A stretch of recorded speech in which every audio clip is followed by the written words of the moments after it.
Les 12 africaines de Béchou. Le premier soin de Monsieur Gassir, en s'éveillant, fut de vérifier si le paquet de titres, rapporté par lui la veille au soir, se trouvait bien sur la table de nuit où il l'avait déposé. Rassuré, il se leva et fit sa toilette. Nicolas Gassir, petit homme gras de corps et maigre de visage, exerçait, dans le quartier des Invalides, la profession d'homme d'affaires et groupait autour de lui une clientèle de gens sérieux qui lui confiaient leurs économies, et auxquels il servait de jolis intérêts, grâce à d'heureuses spéculations de bourse et à de secrètes opérations usuraires. Il occupait, au premier étage d'une étroite et vieille maison dont il était propriétaire, un appartement composé d'une antichambre, d'une chambre, d'une salle à manger à usage de cabinet de consultation, d'une pièce où venaient travailler 3 employés, tout au bout, d'une cuisine. Très économe, il n'avait pas de bonne. Chaque matin, la concierge, lourde femme active et réjouie, lui montait son courrier à 8 heures, faisait le ménage et déposait sur son bureau un croissant et une tasse de café. Ce matin-là, cette femme repartit à 8h30, et M. Gassir, ainsi que chaque jour, en attendant ses employés, mangea tranquillement, décacheta ses lettres et parcourut son journal. Or, tout à coup, à 9h-5 exactement, il crut entendre du bruit dans sa chambre. Se souvenant du paquet de titres qu'il y avait laissé, il s'élança. Le paquet de titres n'y était plus, et, en même temps, la porte de l'antichambre sur le palier se refermait violemment. Il voulut l'ouvrir. Mais la serrure ne fonctionnait qu'avec la clé, et, cette clé, M. Gassir l'avait laissée sur son bureau. Si je vais la chercher, pensa-t-il, le voleur s'enfuira sans être vu. M. Gassir ouvrit donc la fenêtre de l'antichambre, qui donnait sur la rue. À cet instant, il était matériellement impossible que quelqu'un eût eu le temps de quitter la maison. Et, de fait, la rue était déserte. Si affolé qu'il fût, Nicolas Gassir ne cria pas au secours. Mais, quelques secondes plus tard, apercevant son principal employé qui débouchait du boulevard voisin et s'en venait vers la maison, il lui fit signe. « Vite. Vite. » Sarlona, dit-il en se penchant, entrez, refermez la porte, et que personne ne passe. On m'a volé. Dès que son ordre fut exécuté, il descendit en hâte, haletant, éperdu. Eh bien, Sarlona, personne, monsieur Gassir. Il courut jusqu'à la loge de la concierge, qui se trouvait entre le bas de l'escalier et une courette obscure. La concierge balayait. On m'a volé, Madame Alain, s'exclama-t-il. Personne n'est venu se cacher ici, mais non, monsieur Gassir, balbutia la grosse femme, ahurie, où mettez-vous la clé de mon appartement, ici, monsieur Gassir, derrière la pendule. Du reste, on n'a pas pu la prendre, puisque je n'ai pas bougé de ma loge depuis une demi-heure, alors, c'est que le voleur, au lieu de descendre, a remonté l'escalier. Ah! C'est effroyable! Nicolas Gassir revint près de l'entrée. Ses 2 autres employés arrivaient. En quelques phrases essoufflées, il leur donna, en toute hâte, ses instructions. Personne ne devait passer, ni dans un sens ni dans l'autre, avant qu'il ne fût de retour. Compris, hein, Sarlona? Aussitôt, il escalada l'étage et s'engouffra chez lui. Allô, hurla-t-il en empoignant le cornet du téléphone. Allô? La préfecture de police. Mais, mademoiselle, je ne vous demande pas la préfecture. Je vous demande le café de la préfecture. Le numéro? Je ne sais pas. Vite. Les renseignements. Au galop, mademoiselle. Il réussit enfin à obtenir le patron du café et proféra, l'inspecteur Béchou est là? Appelez-le. Tout de suite. Au galop. C'est un de mes clients. Pas une seconde à perdre. Allô? L'inspecteur Béchou? C'est monsieur Gassir qui vous téléphone, Béchou. Oui, ça va bien. Ou plutôt non. On m'a volé des titres, un paquet. Je vous attends. Quoi? Impossible? Vous partez en congé? Mais je m'en fiche de votre congé. Rappliquez au galop, Béchou. Au galop. Vos 12 actions des mines africaines étaient dans le paquet. Monsieur Gassir entendit au bout de la ligne un formidable « nom de » qui le rassura pleinement sur les intentions et sur la promptitude de l'inspecteur Béchou. En effet, 15 minutes plus tard, l'inspecteur Béchou arrivait en coup de vent, la figure décomposée, et se ruait sur l'homme d'affaires. Mes africaines. Toutes mes économies. Où sont-elles, volées? Avec les titres de mes clients. Avec tous mes titres à moi, volés, oui, dans ma chambre, il y a une demi-heure, crebleu. Mais qu'est-ce que mes africaines faisaient dans votre chambre? J'ai retiré le paquet, hier, de mon coffre du Crédit Lyonnais, pour les confier à une banque. C'était plus commode. Et j'ai eu tort. Béchou lui appliqua sur l'épaule une main de fer. Vous êtes responsable, Gassir. Vous me rembourserez, avec quoi? Je suis ruiné, ruiné? Et cette maison, hypothéquée jusqu'à la gauche. Les deux hommes sautaient et vociféraient l'un en face de l'autre.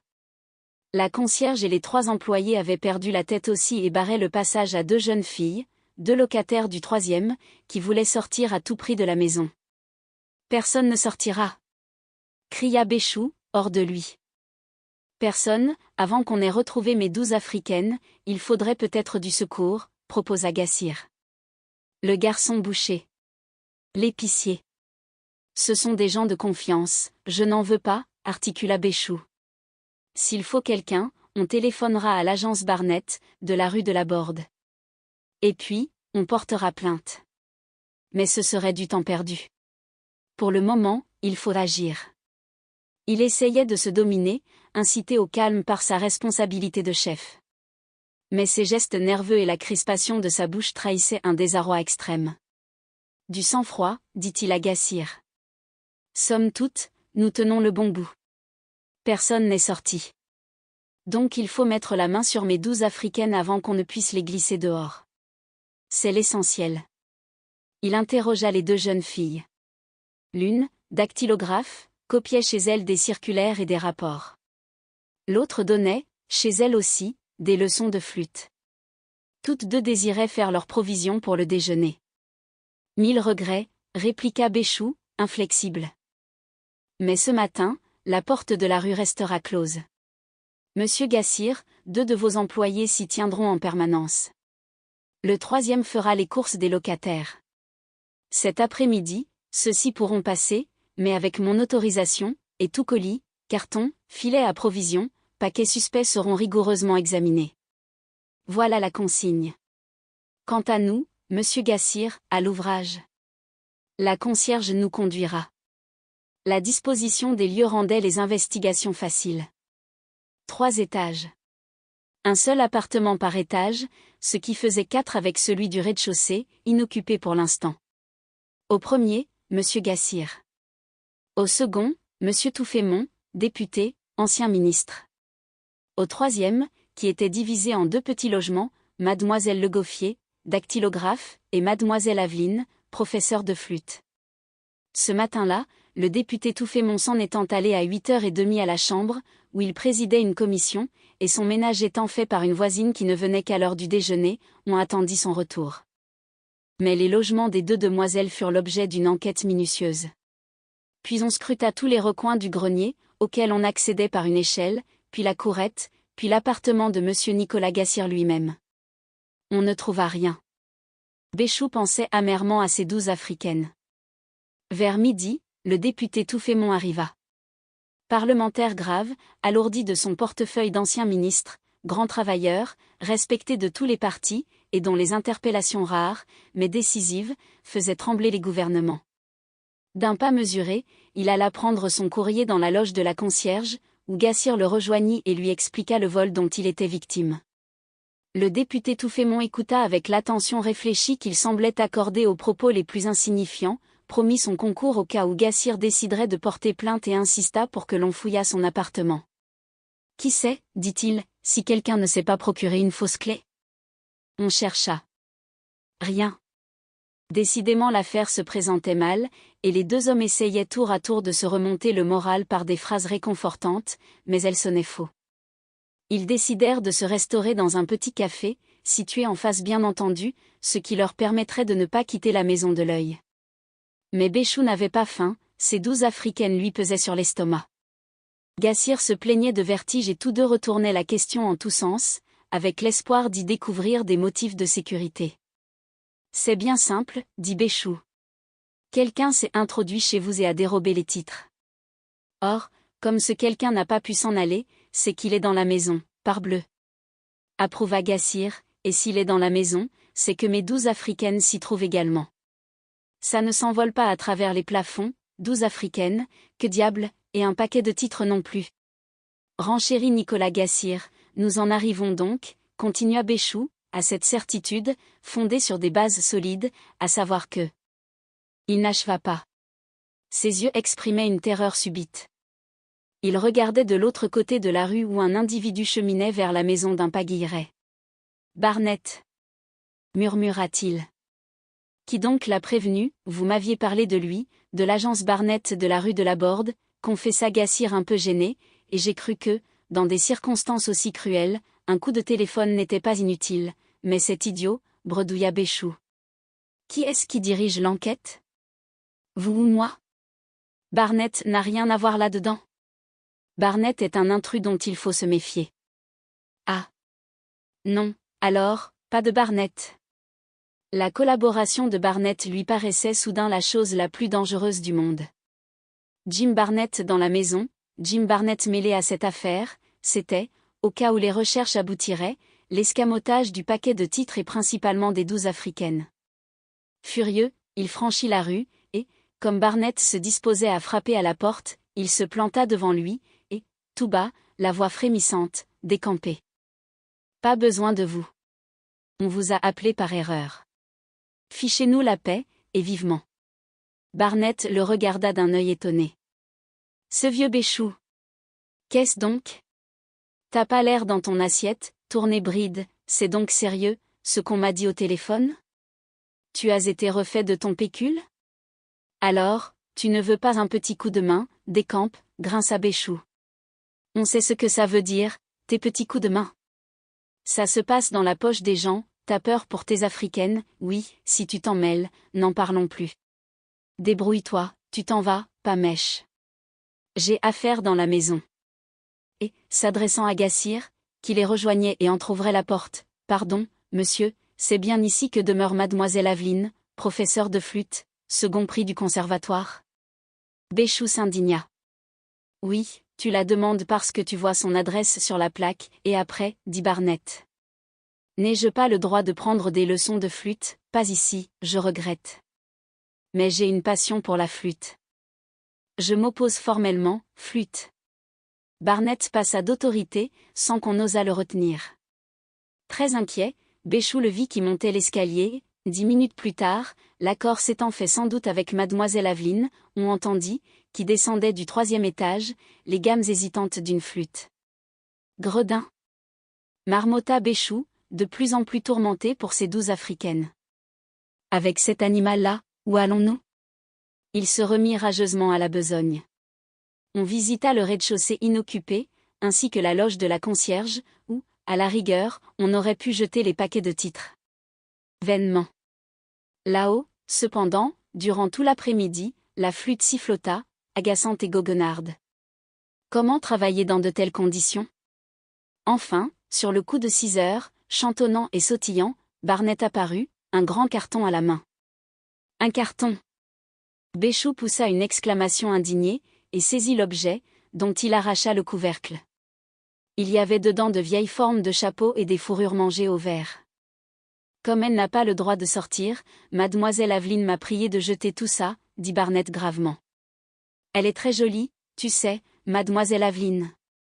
Et quel talent sur la flûte! Elle prétend que j'ai des dispositions étonnantes, et que, si je persévère, je pourrai briguer un poste d'aveugle sur les marches d'une église.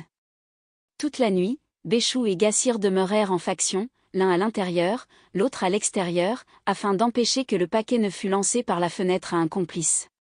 Et, le lendemain matin, ils se remirent à l'œuvre, mais sans que leur acharnement fût récompensé. Les 12 africaines de l'un et les titres de l'autre se cachaient avec obstination.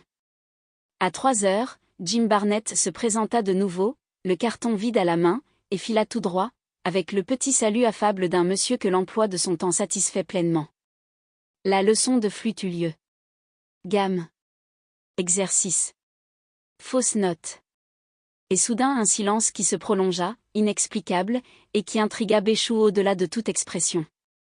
Que diable peut-il faire, se demandait-il, imaginant tout un système de recherches effectuées par Barnett et qui aboutissait à des trouvailles extraordinaires. Il monta les 3 étages et prêta l'oreille. Chez le professeur de flûte, aucun bruit. Mais chez sa voisine, mademoiselle Legoffier, sténodactylographe, on entendait une voix d'homme. C'est sa voix, pensa Béchou, dont la curiosité n'avait plus de bornes. Et, incapable de se contenir, il sonna. « Entrez !» cria Barnett de l'intérieur. « La clé est sur la porte. » Béchou entra. Mademoiselle Legoffier, une fort jolie brune, était assise devant sa table, près de sa machine à écrire, et sténographiait sur des feuilles volantes les paroles de Barnett. « Tu viens pour une perquisition, dit celui-ci. Ne te gêne pas, mademoiselle n'a rien à cacher. Et moi non plus. Je dicte mes mémoires. Tu permets ? Et, tandis que Béchou regardait sous les meubles, il continua, ce jour-là, l'inspecteur Béchou me trouva chez la charmante mademoiselle Legoffier, à qui la jeune flûtiste m'avait recommandé, et il se mit en quête de ces 12 africaines qui fuyaient toujours éperdument. Sous le canapé, il récolta 3 grains de poussière, sous l'armoire une talonnette. L'inspecteur Béchou ne néglige aucun détail. Quel métier ? Béchou se releva, montra le poing à Barnett et l'injuria. L'autre poursuivait sa dictée. Béchou s'en alla. Un peu plus tard, Barnett descendait avec son carton. Béchou, qui montait la garde, hésita. Mais il avait trop peur et il ouvrit le carton, qui contenait simplement de vieux papiers et des chiffons. La vie devint insupportable pour l'infortuné Béchou. La présence de Barnett, son persiflage et ses taquineries le jetaient dans une rage croissante. Chaque jour, Barnett revenait, et, après chaque leçon de flûte ou chaque séance de sténodactylographie, exhibait son carton. Que faire ? Béchou ne doutait pas que ce fût une nouvelle farce et que Barnett se gaussât de lui. Mais tout de même, si par hasard, cette fois, Barnett emportait les titres ? S'il se sauvait avec les 12 africaines ? S'il profitait de l'occasion pour déménager son butin ?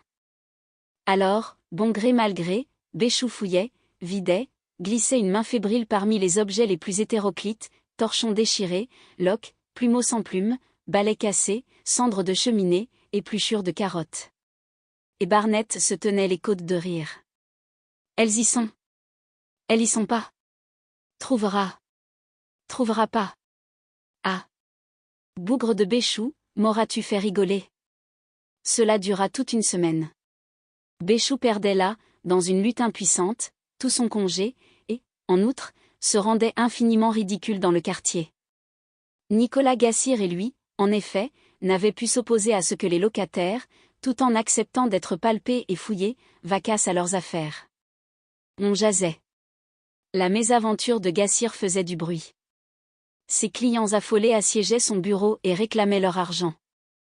De son côté, le député Touffémont, ancien ministre, dérangé dans ses habitudes, et qui, 4 fois par jour, en sortant ou en rentrant, assistait à toute cette effervescence, sommait Nicolas Gassir de prévenir la police. La situation ne pouvait guère se prolonger. Un incident brusqua les choses. Une fin d'après-midi, Gassir et Béchou entendirent le bruit d'une violente dispute qui venait du 3e. Trépignements, cris de femmes, cela semblait sérieux. Ils grimpèrent en hâte les 3 étages.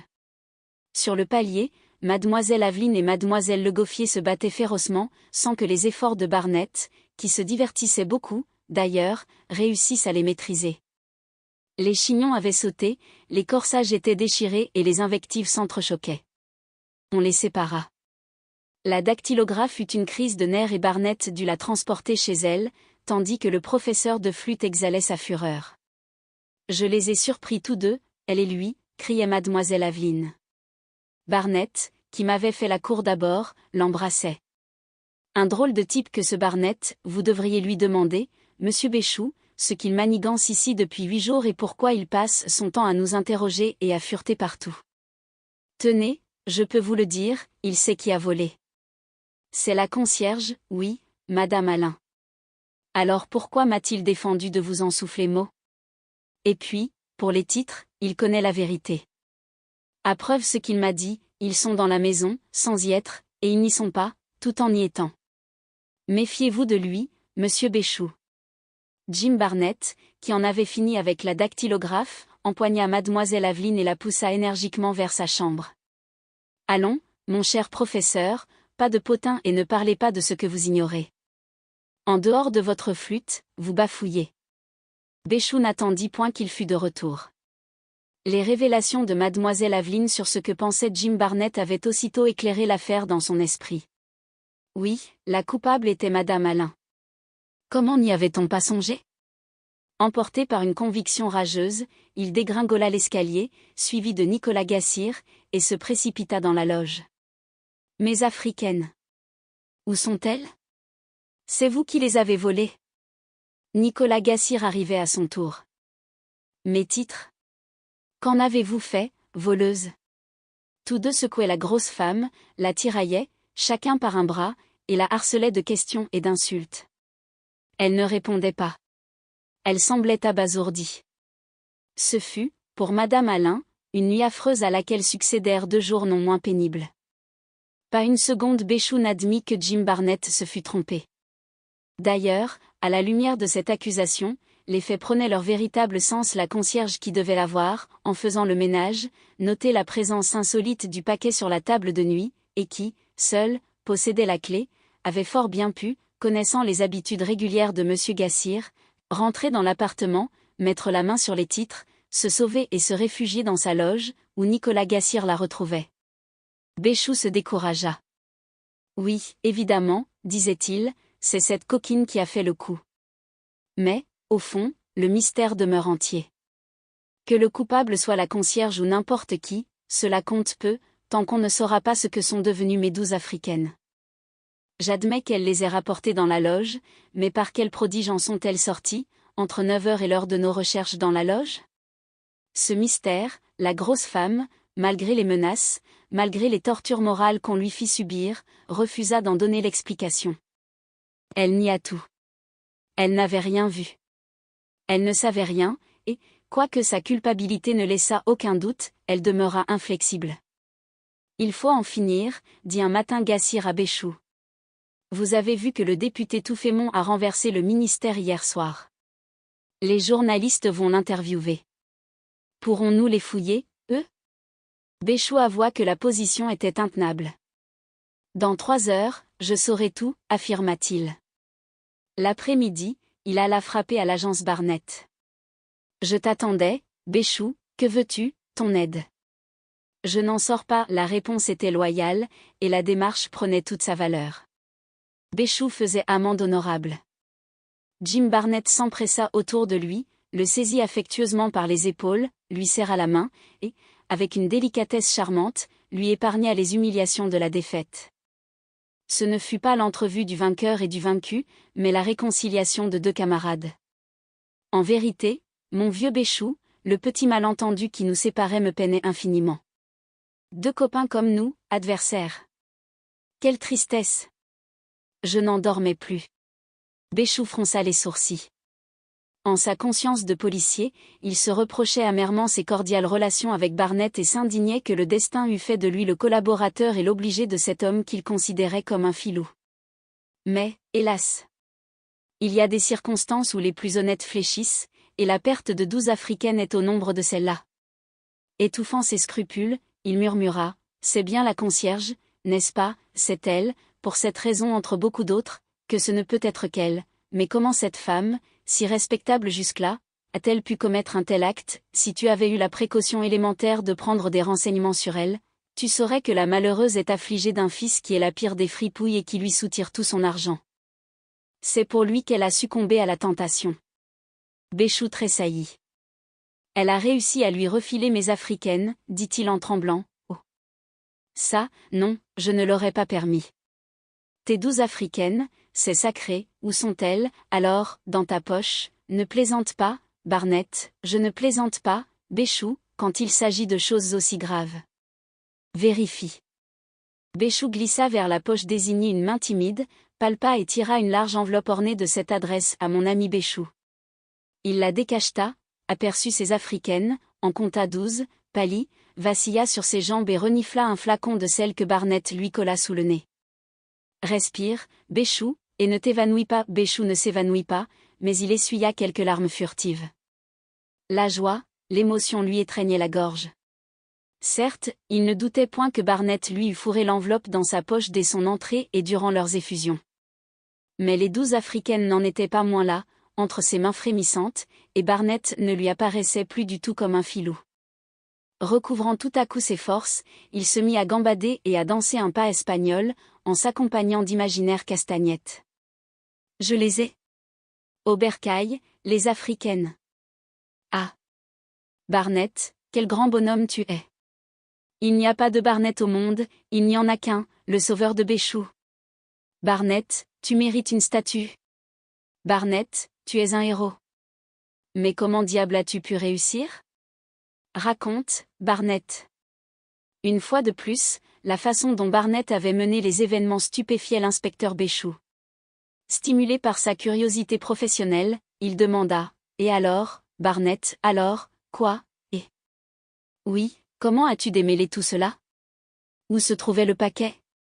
Dans la maison sans y être, aurais-tu dit, et hors de la maison, tout en y étant, plaisanta Barnett. Raconte, implora Béchou, tu donnes ta langue au chat, tout ce que tu voudras, et tu n'auras plus avec moi, pour des peccadilles, ces airs de réprobation qui me désolent et qui me font croire parfois que j'ai quitté le droit chemin? Raconte, Barnett. Ah, s'écria celui-ci, quelle histoire charmante. Bien que je t'en avertisse, mon vieux Béchou, tu n'auras aucune désillusion. Je n'ai jamais rien rencontré de plus joli, de plus inattendu, de plus spontané et de plus roublard, de plus humain à la fois et de plus fantaisiste. Et c'est tellement simple que toi, Béchou, un bon policier cependant, muni de qualités sérieuses, tu n'y as vu que du feu. Enfin, parle, dit Béchou, vexé, comment le paquet de titres a-t-il quitté la maison, sous tes yeux, ineffable Béchou? Et non seulement il a quitté la maison, mais il y est rentré. Et il la quittait 2 fois par jour. Et il y rentrait 2 fois par jour.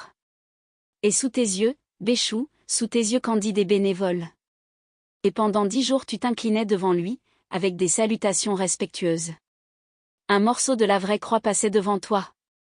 Pour un peu, tu te serais mis à genoux, allons donc, s'écria Béchou, c'est absurde, puisque tout était fouillé, Béchou, mais pas cela. Les colis, les cartons, les sacs à main, les poches, les chapeaux, les boîtes de conserve et les boîtes à ordures. Oui, mais pas cela. Aux gares frontières, on visite des voyageurs, mais on ne visite pas la valise diplomatique. Ainsi tu as tout visité, sauf cela. Quoi cela? S'écria Béchou, impatienté. Je te le donne en 1000. Parle, crénom d'un chien, le portefeuille de l'ancien ministre. Béchou sauta de son siège. Que dis-tu, Barnett? Tu accuses le député Touffémont, tu es fou. Est-ce que je me permettrais d'accuser un député? A priori, un député, ancien ministre, est insoupçonnable. Et parmi tous les députés et tous les anciens ministres, et Dieu sait si ça pullule, je considère Touffémont comme le plus insoupçonnable.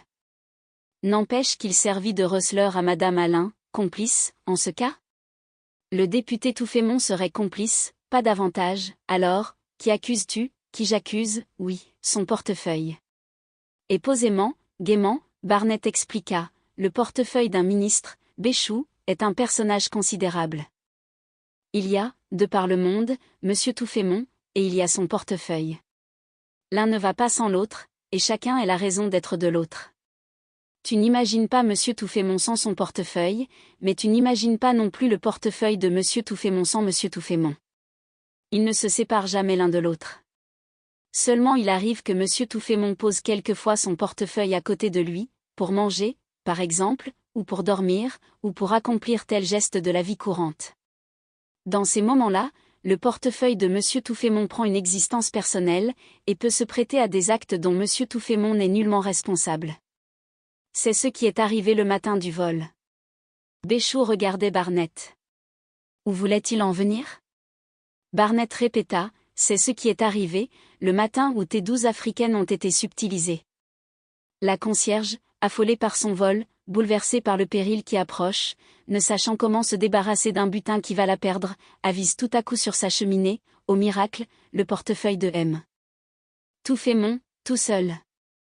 Monsieur Touffémont vient d'entrer dans la loge pour prendre son courrier. Il a déposé son portefeuille sur la cheminée et décachette ses lettres, tandis que Nicolas Gassire, et toi, Béchou, vous lui racontez la disparition des titres. Alors, une idée de génie, oui, de génie, il n'y a pas d'autre mot, illumine Madame Alain. Le paquet de titres, lui aussi, est sur la cheminée, à côté du portefeuille et caché sous des journaux. On n'a pas encore fouillé la loge, mais on va la fouiller et découvrir le pot aux roses. Pas une minute à perdre. Vivement, en quelques gestes, tournant le dos au groupe qui discute, elle ouvre le portefeuille, elle vide de ses papiers l'une des deux poches à soufflet et elle y enfourne le paquet de titres. C'est fait. Personne n'a rien soupçonné. Et quand Monsieur Touffémont se retire, son portefeuille sous le bras, il s'en va avec tes 12 africaines et tous les titres de Gassire. Béchou n'éleva pas la moindre protestation. Lorsque Barnett affirmait avec un certain accent de conviction définitive, Béchou se soumettait à l'irréfutable vérité. Il croyait. Il avait la foi. J'ai vu, en effet, ce jour-là, dit-il, une liasse de papiers et de rapports. Je n'y ai pas fait attention. Mais, ces papiers et ces rapports, elle a dû les rendre à Monsieur Touffémont, je ne le pense pas, dit Barnett. Plutôt que d'attirer sur elle les soupçons, elle les aura brûlés, mais il a dû les réclamer, lui, non, comment? Il ne s'est pas aperçu de la disparition de cette liasse de documents, pas plus que de la présence du paquet de titres, mais quand il a ouvert son portefeuille, il ne l'a pas ouvert. Il ne l'ouvre jamais. Le portefeuille de Touffémont, comme celui de beaucoup d'hommes politiques, n'est qu'un trompe-l'œil, une contenance, une menace, un rappel à l'ordre. S'il l'avait ouvert, il aurait réclamé ses documents et restitué les titres. Or, il n'a ni réclamé les uns ni restitué les autres, cependant, quand il travaille, il ne travaille pas. On n'est pas obligé de travailler parce qu'on a un portefeuille. Il suffit même d'avoir un portefeuille d'ancien ministre pour ne plus travailler. Un portefeuille représente le travail, la puissance, l'autorité, l'omnipotence et l'omniscience. Lorsque Touffémont, hier soir, à la Chambre des députés, j'y étais, donc je parle en connaissance de cause, a déposé sur la tribune son portefeuille d'ancien ministre, le ministère s'est senti perdu. Que de documents accablants devaient contenir le portefeuille du grand travailleur. Que de chiffres. Que de statistiques. Touffémont le déplia, mais ne tira rien de ses deux poches gonflées. De temps à autre, tout en parlant, il appuyait la main sur le portefeuille, avec l'air de dire « Tout est là ». Or, rien n'était là que les 12 africaines de Béchou, les titres de Gassire et de vieux journaux. C'était assez. Le portefeuille de Touffémont fit tomber le ministère, mais comment sais-tu, parce qu'au sortir de la chambre, à 1h du matin, comme il s'en revenait chez lui, à pied, Touffémont fut heurté maladroitement par un quidam, et s'étala tout de son long sur le trottoir. Un autre individu, complice du quidam, ramassa le portefeuille et eut le temps de fourrer un paquet de vieux papiers à la place des titres, qu'il emporta.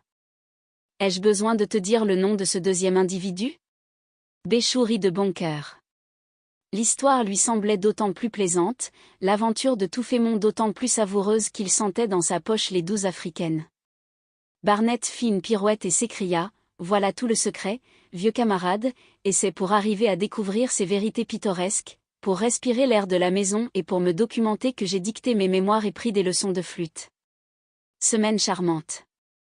Flirt au 3e étage et divertissements variés au rez-de-chaussée. Gassire, Béchou, Touffémont. Petit pantin dont je tirais les ficelles. Ce qui m'a donné le plus de mal, vois-tu, c'est d'admettre que Touffémont ignorait les coupables agissements de son portefeuille, et qu'il trimballait, à son insu, tes 12 africaines. Cela, ça me dépassait. Et la concierge, donc. Quelle surprise pour elle. En son fort intérieur, elle doit considérer Touffémont comme le dernier des escrocs, puisqu'elle croit que Touffémont s'est appliqué 12 africaines et le reste du paquet. Bougre de Touffémont, dois-je le prévenir, demanda Béchou, à quoi bon? Qu'il continue donc à transporter ses vieux journaux et à dormir sur son portefeuille. Pas un mot de cette histoire à personne, Béchou, sauf à Gassire, bien entendu, fit Béchou, puisqu'aussi bien je dois le mettre au courant en lui rapportant ses titres, Quel titre, dit Barnett. Mais les titres qui lui appartiennent et que tu as trouvés dans la serviette de Monsieur Touffémont. Ah, ça. Mais tu es toqué, Béchou. Tu t'imagines que Monsieur Gassir va rentrer en possession de ces titres, dame? Barnett frappa la table du poing, et, subitement courroucé, sais-tu ce que c'est que ton Nicolas Gassir, Béchou? Une fripouille, comme le fils de la concierge. Oui, une fripouille. Il volait ses clients, Nicolas Gassir. Il jouait avec leur argent. Pis que cela, il se préparait à le barboter. Tiens, voilà son billet de première classe pour Bruxelles, daté du jour même où il avait retiré de son coffre le paquet de titres, non pas pour les déposer dans une banque, comme il l'a prétendu, mais pour filer avec. Hein, qu'en dis-tu, de ton Nicolas Gassir? Béchou n'en disait rien. Depuis le vol des 12 africaines, le niveau de sa confiance en Nicolas Gassir avait singulièrement baissé. Mais tout de même, il observa, sa clientèle n'en est pas moins composée de braves gens. Est-il juste qu'ils soient ruinés, mais ils ne le seront pas? Fichtre, non. Je n'accepterai jamais une pareille iniquité. Eh bien, Gassir est riche, il n'a plus le sou, dit Béchou, erreur. D'après mes renseignements, il a de quoi rembourser ses clients, et au-delà. Crois bien que, s'il n'a pas porté plainte dès le premier jour, c'est qu'il ne veut pas que la justice mette le nez dans ses affaires. Mais menace-le de prison, tu le verras se débrouiller. De l'argent?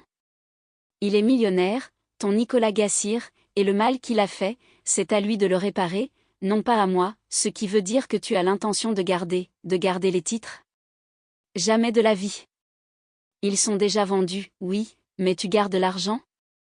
Barnett eut un accès d'indignation vertueuse, pas un instant. Je ne garde rien, alors, qu'en fais-tu? Je le distribue, à qui? À des amis dans le besoin, à des œuvres intéressantes que je subventionne. Ah! N'aie pas peur, Béchou, l'argent de Nicolas Gassir sera bien employé. Béchou n'en doutait pas. Cette fois encore, l'aventure se terminait par une mainmise de Barnett sur le magot. Barnett châtiait les coupables et sauvait les innocents, mais n'oubliez pas de se payer. Charité bien ordonnée commence par soi-même. L'inspecteur Béchou rougit. Ne pas protester, c'était se rendre complice. Mais, d'autre part, il sentait dans sa poche le précieux paquet des 12 africaines et il savait que, sans l'intervention de Barnett, elles eussent été perdues. Était-ce le moment de se fâcher et d'entrer en lutte? Que se passe-t-il? Demanda Barnett. Tu n'es pas content? Mais si, affirma l'infortuné Béchou. Je suis enchanté, alors, puisque tout va bien, souris. Béchou sourit lâchement. À la bonne heure, s'écria Barnett. C'est un plaisir de te rendre service et je te remercie de m'en avoir donné l'occasion. Maintenant, mon vieux, séparons-nous.